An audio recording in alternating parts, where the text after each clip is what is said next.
Assalamualaikum warahmatullahi wabarakatuh. Halo guys, welcome back to my video. Balik lagi sama aku, Aliza Ramadhani dari kelas KPI 4C yang bakal sharing-sharing tentang materi penulisan berita dan artikel kemarin. Oke.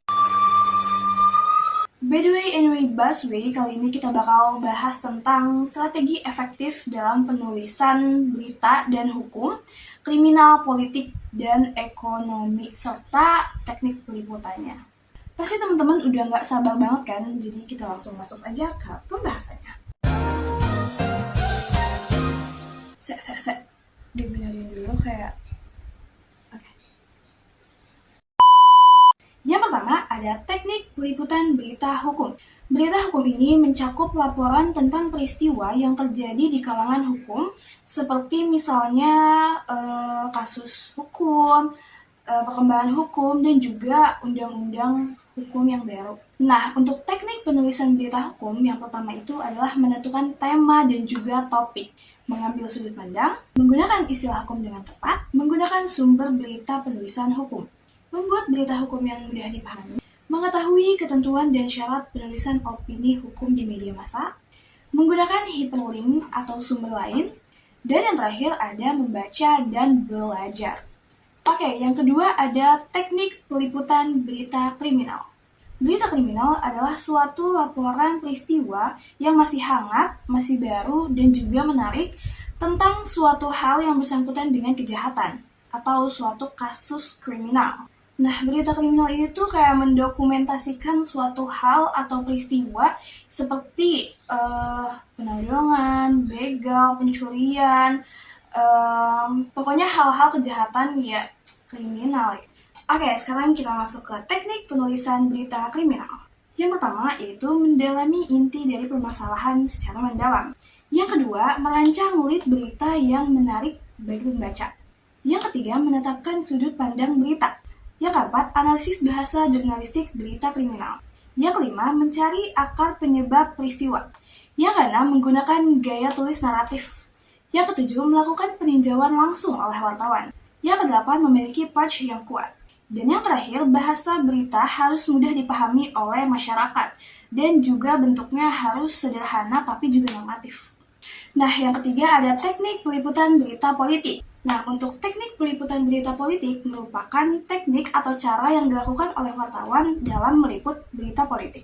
Nah, teknik-tekniknya itu yang pertama ada wawancara, lalu observasi, yang ketiga riset dokumentasi, yang keempat pengumpulan dan pengolahan informasi, dan yang kelima teknik pencarian berita.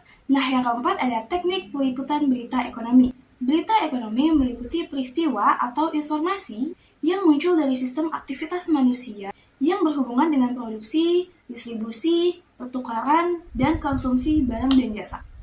Nah, biasanya jenis-jenis berita ekonomi itu yang pertama ada perdagangan, saham, moneter, kebijakan ekonomi, dan juga perdagangan. Nah, untuk teknik penulisan berita ekonomi ini biasanya erat kaitannya dengan angka-angka, grafik-grafik, statistika, dan data lainnya. Nah, teman-teman juga pasti bingung kan, gimana sih cara nulis berita ekonomi? Nah, yang pertama, kita harus memahami dasar-dasar ekonomi dan keuangan sebelum kita dapat melaporkannya secara efektif. Yang kedua, tulislah berita dengan cara yang sederhana, yang bahasanya juga dapat dipahami oleh masyarakat. Yang ketiga, berita tidak dipenuhi dengan angka. Jadi, biar nggak pusing aja gitu lihat ya. Menarik. Nah, yang keempat, hindari jargon-jargon ekonomi gitu. Ketika kita ingin memasukkan istilah-istilah ekonomi, kita juga harus menjelaskan kepada audiens atau pembaca bahwa ini tuh maksudnya ini gitu, istilah ini tuh maksudnya ini gitu. Tapi kita kayak jauhin atau hindarin untuk masuk ke jargon-jargon ekonomi, biar kayak nggak materi banget gitu. Yang kelima, neraca berisi banyak informasi yang dapat berfungsi dalam organisasi keuangan. Maka dari itu, banyaklah belajar membaca neraca. Dan yang terakhir adalah adil dalam memberitakan konflik industri. Nah, teman-teman, jadi tadi adalah pembahasan tentang materi teknik penulisan berita hukum, berita politik, berita ekonomi, dan juga berita kriminal. Untuk teman-teman semua, semoga paham dan juga aku menjelaskannya dengan cara yang dapat dimengerti oleh teman-teman, dan semoga teman-teman puas juga sama materi kali ini, karena ya penulisan berita dan artikel ini luas banget ya teman-teman, karena kita nulis berita tuh kayak gak cuma nulis berita aja kayak asal-asalan gitu seperti yang kita lihat, tapi dalamnya juga banyak materi atau banyak hal-hal yang harus diperhatikan gitu teman-teman. Nah, mungkin hanya itu yang bisa aku sampaikan di pertemuan kali ini. So guys, thank you for watching and see you next time. Assalamualaikum warahmatullahi wabarakatuh.